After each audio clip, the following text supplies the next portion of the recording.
रमज़ान के रोज़े रखने के लिए शुगर के मरीज़ हैं वो 100 मरतबा सोच रहे होते हैं कि हम लोग रोज़े रखें या ना रखें। हमें तो डॉक्टर ने कहा हुआ है कि हर दूसरे 2 घंटे के बाद मैक्सिमम 3 घंटे के बाद आपने कुछ ना कुछ खाना है। तो मैं रोज़े कैसे रख सकता हूँ या रख सकती हूँ। तो वो लोग फिर अगर रख भी लेते हैं तो फिर अगले दिन कंसल्टेंसी के लिए लोग मेरे पास आ रहे हैं शुगर के मरीज़, तो वो बताते हैं हमने रोज़ा रख लिया तो फिर अब हम आगे रोज़ा नहीं अगले दिन रख पाए हैं कि हमारा बहुत ज़्यादा वो शुगर लेवल लो पे चली गई थी। तो अब यहाँ पर शुगर के मरीज़ों को किस तरह की डाइट लेनी चाहिए सहरी में और इफ्तार में जो उनको मदद करे उनकी शुगर में जो उनके साथ इश्यूज चल रहे हैं उनको कंट्रोल करने में। आज के वीडियो में मैं ये सब एक्सप्लेन करने वाली हूँ कि शुगर के मरीज़ किस तरह से अपनी डाइट में चेंज करके, थोड़ा सा अपने लाइफस्टाइल में चेंज करके अपने रोज़े आसानी से रख सकते हैं, जिन्हें उन्होंने हवा बनाया हुआ होता है कि हम लोग रोज़ा जो सा है तो हमारे लिए एक अजाब है। वो यानी कि वो लोग रखना चाह रहे होते हैं लेकिन उनकी जो बॉडी है वो उनकी साथ नहीं दे पा रही होती। आज की वीडियो में सब समझ आ जाएगा कि ये शुगर के मरीज़ रोज़ा क्यों नहीं रख पाते हैं। मैं सारा सब कुछ एक्सप्लेन करने वाली हूँ क्योंकि डॉक्टर्स ने उन्हें बताया होता है कि हर 3 घंटे बाद आप लोगों ने कुछ ना कुछ खाना है। अब डॉक्टर्स अपनी जगह पे सही हैं, उन्होंने दवाइयाँ पढ़ना सीखा है, उन्होंने गोलियाँ वो आप लोगों को देते हैं, उन्होंने खुराक के बारे में नहीं पढ़ा हुआ कि इन मरीज़ कभी किसी डॉक्टर ने आप लोगों को बताया कि आप लोगों ने ये खाना खाना है, आप लोगों की खुराक ये होनी चाहिए इस बीमारी के साथ, इस दवाई के साथ, क्योंकि उन्होंने पढ़ा ही नहीं है खुराक के बारे में। तो इस वजह से आप लोगों को खुद से अवेयरनेस हासिल करनी होगी। आप लोगों की ये सारी दवाइयाँ गोलियाँ सब छूट जाएंगी इंशाल्लाह ताला जब आप लोग अपने आप को खुराक आप अपने बॉडी के अंदर वो चीज़ें प्रोवाइड करेंगे जिसकी बॉडी को ज़रूरत है। आप लोग इधर उधर के जो और ऊपर से खा भी कार्बोहाइड्रेट रहे होते हैं, ठीक है, वो वीडियो में अभी बताती हूँ मैं आगे चल के कि आप लोगों को किस तरह से अपनी डाइट, अपनी सहरी और इफ्तार किस तरह से करनी है। अस्सलाम वालेकुम, welcome to listen your body show. मैं अपनी health, diseases, exercises, nutritionist study की बेस पे लोगों की हेल्प कर रही हूँ, उन लोगों को अवेयरनेस दे के आप लोग भी वीडियोस को सुने, समझें, इंप्लीमेंट करें अपनी लाइफ में। अगर आप लोगों को, क्योंकि मैं आप लोगों के बारे में नहीं जानती हूँ कि आप लोगों की हेल्थ का लेवल क्या है, आप लोग कहाँ खड़े हैं। आप लोगों को अगर फिर भी समझ नहीं आ रही तो व्हाट्सअप कंसल्टेंसी पे आए। मैं सिर्फ और सिर्फ खुराक के ज़रिए लोगों को ठीक कर रही हूँ, उनकी बीमारियाँ परमानेंटली रिवर्स कर रही हूँ बगैर किसी सप्लीमेंट के, बगैर किसी दवाई के। अच्छा, अब यहाँ पे डॉक्टर्स की मैं बहुत रिस्पेक्ट करती हूँ। डॉक्टर हमारी इमरजेंसी के लिए जो से है ना वो किसी की शुगर लेवल लो हो गई है, बेहोश हो गया, वहाँ पे वो इंजेक्शन के थ्रू, ड्रिप के थ्रू से दे रहे हैं, वहाँ पे डॉक्टर हमारी हेल्प करेंगे और हमारे लिए वो एक नेमत है। जब आप लोग अपने नॉर्मल की रूटीन में वो गोलियों के थब्बे और पैकेट पकड़ के आप लोग समझ रहे होते हैं कि ये हमारा ट्रीटमेंट, हम तो अपनी तरफ से। और बच्चे आजकल के जो माँ बाप हैं उनकी बीमारियों को लेके, शुगर का मरीज़ है, कोई गुर्दे का मरीज़ है, बच्चे अपनी, और दिल का मरीज़ औरतें चल रही हैं मेरे साथ, वो बच्चे उनके जो से हैं वो अपनी पूरी एफर्ट कर रहे होते हैं, उन्हें उठा के हॉस्पिटल ले जाते हैं, हॉस्पिटल से घर ले आते हैं, वहाँ पर टीके टूके लगवा के थोड़ी देर के लिए वो ठीक रहता है, फिर उनके बाद वही कंडीशन होती है। यहाँ पर आपको खुद से एफर्ट थोड़ी करनी पड़ेगी, अपने आप को समझना पड़ेगा कि मैं किस लेवल के ऊपर मैं खड़ा हूँ या खड़ी हूँ। बच्चे कब तक आप लोगों को वो साथ में आपको लेके चलेंगे। बच्चों की अपनी लाइफ, उनकी अपनी हेल्थ, उनकी अपनी रिस्पॉन्सिबिलिटीज़, सब कुछ चल रहा होता है। वो आप लोगों को पैसा प्रोवाइड करने को तैयार है, बाकी आप लोगों ने अपने आप को ठीक करना है, अपनी खुराक को, अपने लाइफस्टाइल को, इन सब चीज़ों को, ठीक है। अब यहाँ पर जो शुगर की मैं बात कर रही हूँ, जो शुगर के पेशेंट होते हैं इन्हें हाइपोग्लाइसीमिया को फेस करना पड़ रहा होता है। हाइपोग्लाइसीमिया क्या होता है कि इसमें एकदम से जिस्म के अंदर शुगर, जब आप लोग कुछ खाते हैं तो शुगर वो बढ़ती है, तो इंसुलिन, हमारी बॉडी पैंक्रियाज इंसुलिन रिलीज़ करता है, वो इंसुलिन आती है और वो वहाँ से शुगर को उठा लेती है।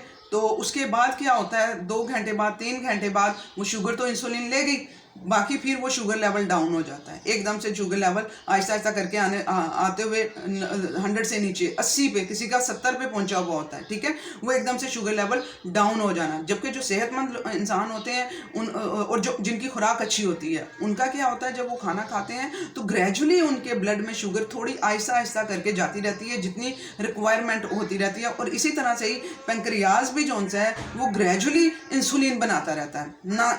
पैंक्रियाज को काली पड़ती है कि उसे फिर वो हाइपोग्लाइसीमिया के पेशेंट का पैंक्रियाज भी थक जाता है, फिर डॉक्टर साथ में फिर गोलियां इसी वजह से दे रहे होते हैं।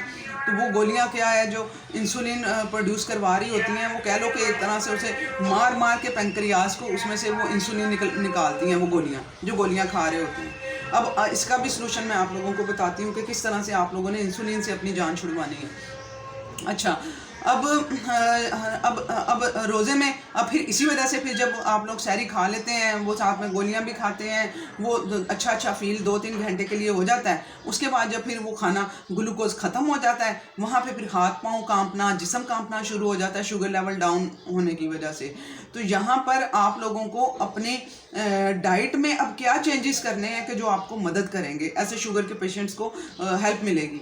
अब पहले नंबर पे यहाँ पे समझें कि इंसुलिन जो सी है वो हमारे एनर्जी कह लो कि बहुत ज़रूरी है हमारे लिए इंसुलिन, ठीक है। अब जो टाइप 2 डायबिटीज़ होती है उसमें इंसुलिन ज़्यादा बन रही होती है, वो लोग उसकी वजह कोई भी हो सकती है, वो लोग बार बार खा रहे हैं, ज़्यादा खा रहे हैं, कार्बोहाइड्रेट ज़्यादा खा रहे हैं। कार्बोहाइड्रेट क्या करते हैं, वो मुंह में घुलना शुरू हो जाते हैं, डाइजेस्ट हो जाते हैं और वो ग्लूकोज जाते ही जिस्म के अंदर जल्दी ग्लूकोज वो दे देते हैं, तो फिर वो इंसुलिन को ज़्यादा आना पड़ता है, ठीक है। अब टाइप 1 डायबिटीज़ में क्या होता है कि वहाँ पे इंसुलिन आती ही नहीं है, उनका पैंक्रियाज इंसुलिन बनाने से जवाब दे चुका होता है, उसने इतना थका दिया होता है आप लोगों ने खा खा के, गलत खाने खा खा के, गलत टाइमिंग पे खा खा के, तो वो फिर इंसुलिन नहीं बनाता है, वहाँ इंसुलिन आती ही नहीं है, ठीक है।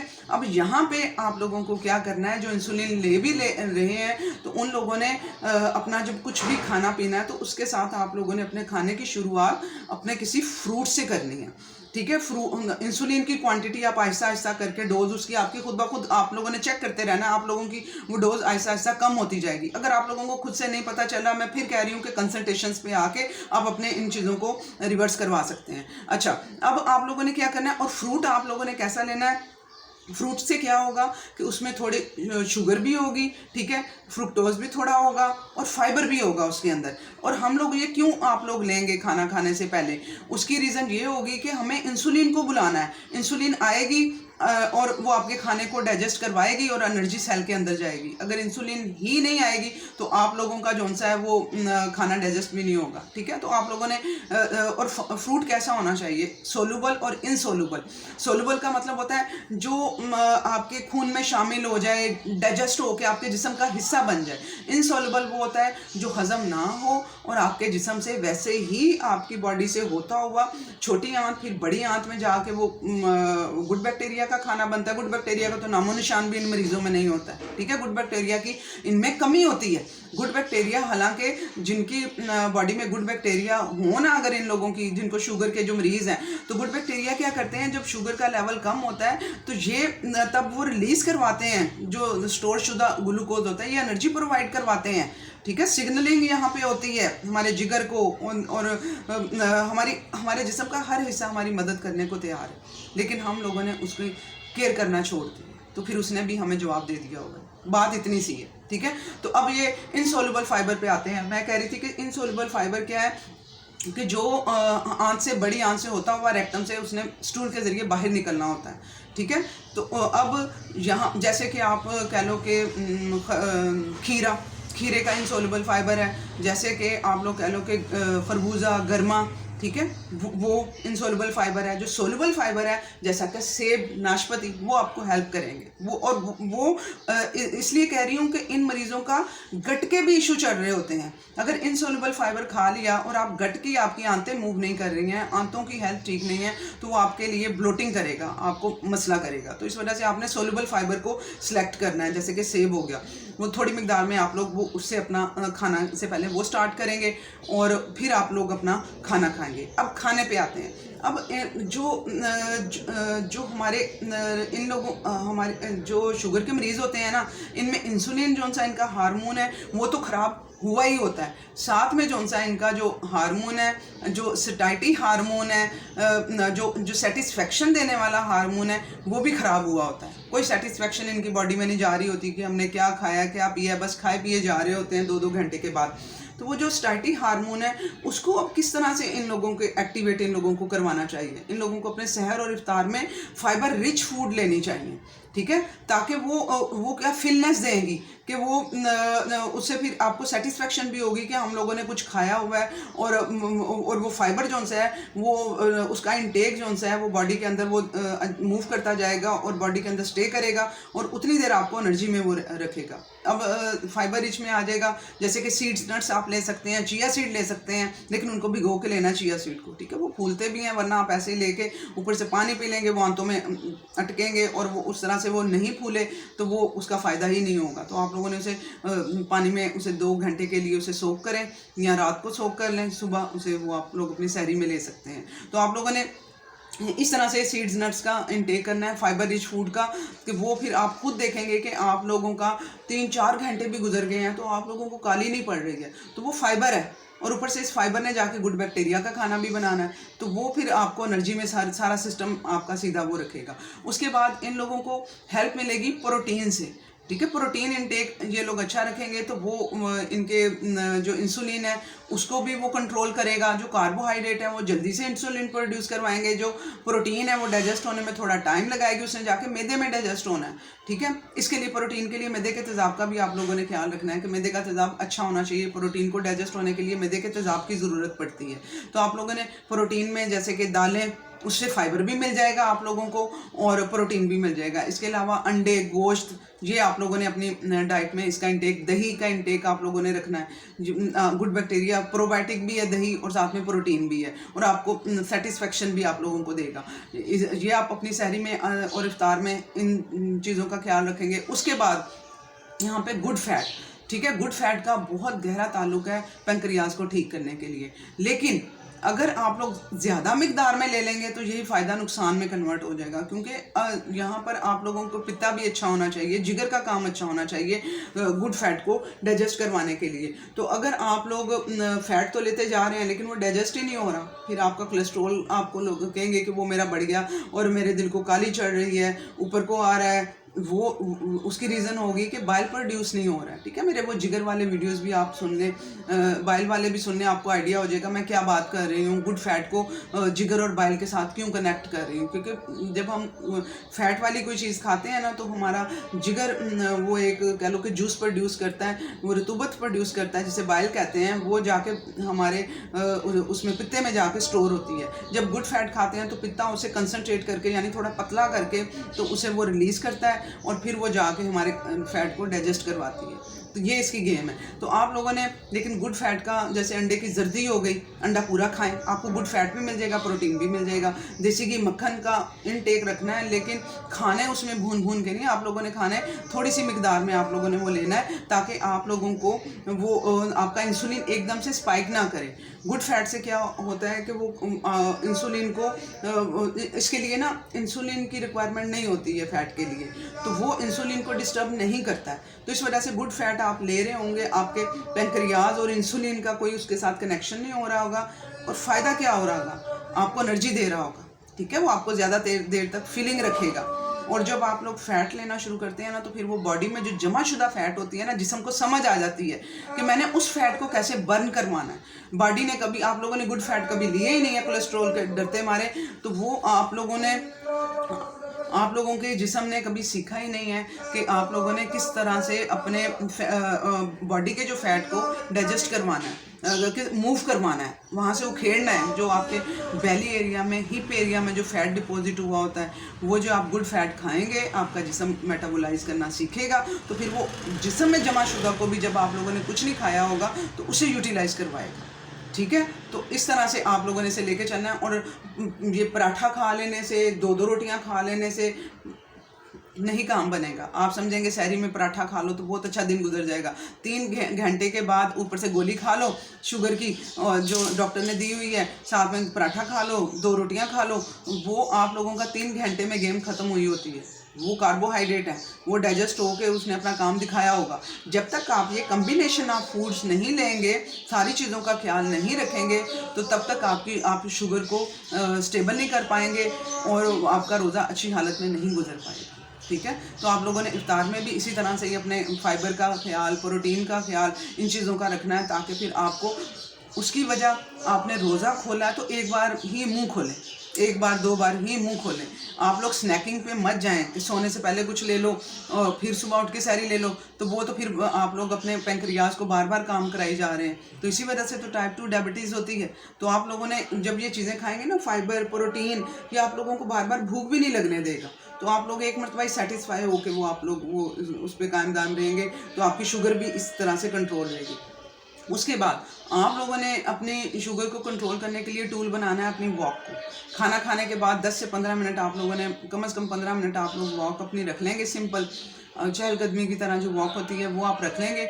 उससे क्या होगा कि जो एक्स्ट्रा ग्लूकोज होता है, हमारे मसल भूखे होते हैं इसके ग्लूकोज के, शुगर के, तो वो फिर यूटिलाइज जो उनसे है ना मसल के अंदर हो जाएगी और उनमें जान भी आ जाएगी। ठीक है, इन शुगर के मरीजों के पट्ठों में जान बिल्कुल नहीं होती है कि वजह उनके अंदर तो वो जा नहीं रही है। एक तो इंसुलिन ने पहुंचानी होती है, दूसरा जब आप वॉक एक्टिविटी रखेंगे तो आपकी खुद ब खुद शुगर आपके पट्ठों में जाएगी। जब आप उनको एक्टिवेट करेंगे उसमें आपकी वॉक भी आ जाती है। अब आखिरी नंबर पे जो हेल्प करनी है शुगर के मरीजों को, उनकी नींद। अगर आप लोग सोच रहे हैं कि आप लोग 4 घंटे, सॉरी ये आवाज़ें आप लोगों को आज बियर करनी पड़ेंगी, पहले मैं वीडियोस जल्दी बना लेती होती हूँ, अब रमज़ान की वजह से अब 11 बज गए हुए हैं, तो ये गली में अब ये आ रहे हैं बार बार, और मैं बार बार रोक भी नहीं सकती वीडियो, क्योंकि मेरा भी रोज़ा है और मुझे संडे ही है मेरे पास, इसी में मैंने अपनी वीडियोज़ बनानी है। तो ये थोड़ा सा आप इसके लिए माफ़ी चाहती हूँ आप लोगों से। आने वाले टाइम में सब ठीक हो जाएगा, तब अच्छा माइक होगा, हर चीज़ होगी, सब कुछ अवेलेबल होगा आप लोगों के लिए, सब करने वाली हूँ इंशाल्लाह ताला। अल्लाह ताला ने चाहा तो अपनी तरफ से पूरी कोशिश कर रही हूँ कि मैं लोगों को अच्छे तरीके से लेके चल सकूँ, लेकिन साथ में मेरी जॉब भी है, मेरा घर, सब कुछ चल रहा होता है, फिर भी अपनी एफर्ट डाल रही हूँ जितनी डाल सकती हूँ। ठीक है, अच्छा, तो आप लोगों को एंड पे जो मदद करनी है, नींद ने करनी है। आप लोग अगर समझेंगे हम 4 घंटे सो लेंगे तो ये सफिशेंट है हमारे लिए, नहीं, आप लोगों को 7 घंटे की नींद चाहिए। जो शुगर के मरीज़ हैं 7-8 घंटे की नींद पूरी करेंगे तो उनको मुफ्त का एक बूस्ट मिल जाएगा, उनकी जो सटाइटी है, जो उनके भूख का लेवल है वो काम डाउन हो जाएगा। ये रिसर्च है, ठीक है, 2020 में ये रिसर्च की गई। जो शुगर के मरीज़ थे उन लोगों की स्लीप जो उन्होंने 7 से 8 घंटे उन्होंने बढ़ाई, और कुछ शुगर के मरीज़ों की स्लीप जो है उन्होंने सिर्फ 4 से 5 घंटे उन्होंने रखी। तो उन्होंने देखा कि जिनकी स्लीप उन्होंने बढ़ाई थी उन लोगों के शुगर का रेगुलेट, उनकी बॉडी के अंदर जो शुगर पूरा दिन मेंटेन रही। उन्होंने ग्लूकोमीटर यहाँ पे वो लगाते हैं मरीज़ों के, ठीक है, वो हर टाइम लगा होता है, उसमें आता रहता है कि इस टाइम पे शुगर का लेवल क्या उनकी बॉडी में जा रहा है। तो वो उन्होंने फिर वो उससे टेस्ट किया, तो वो उन लोगों की जिन्होंने स्लीप जिनकी अच्छी थी, उनमें शुगर के लेवल, इंसुलिन के लेवल पूरा दिन मेंटेन रहे।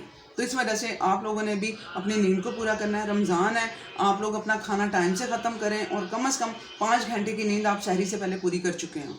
बाकी के 2-3 घंटे की नींद आप लोग सहरी करके, वॉक वगैरह करके फिर आप लोग सोएं, अपनी स्लीप को आप पूरा करें, ठीक है। और दिन के टाइम नहीं सोना है, सुबह सहरी करके, वॉक करके, डाइजेस्ट करा के सुबह में ही सो लें जो आप लोगों ने सोना है। उसके बाद दिन में तो मैं सोने का रिकमेंड भी नहीं करती हूँ, ये भी मजबूरी है कि रमज़ान में जो है ना, दिन नहीं, ये भी सुबह ही मैं सुला रही हूँ कि बस आप रोज़ा रख के अपनी नमाज़ पढ़ें, वॉक करें, कुरान पाक बाद में सो के उठ के पढ़ लें, पहले सो जाएं। लोग क्या करते हैं, कुरान पाक में औरतें यहाँ पे मेरे साथ कंसल्टेंसी पे आ रही हैं, अपने भांडे, अपने किचन के काम, अपनी सफाइयाँ सब कुछ कर के, मैडम जी मैं ना 11 बजे जो है ना मैं सोई थी, फिर मैं 1 बजे उठी हूँ ज़ोर के बाद। हाँ, ऐसी नींद नहीं चाहिए। आप लोगों ने जो सा सोना है, ये भांडे बर्तन ये सब आप लोगों ने बाद के काम बाद में करना है, सारा कुछ सिर्फ सहरी करके किचन को रखें, आप जैसे का वैसा पड़ा हुआ है। आप लोग पहले अपना सहरी करके, अपनी वॉक करके, डीप ब्रीथ करके, अपना खाना डाइजेस्ट करा के नमाज पढ़ें और सो जाएं। सो के उठ के आप अपनी नींद, ताकि वो जो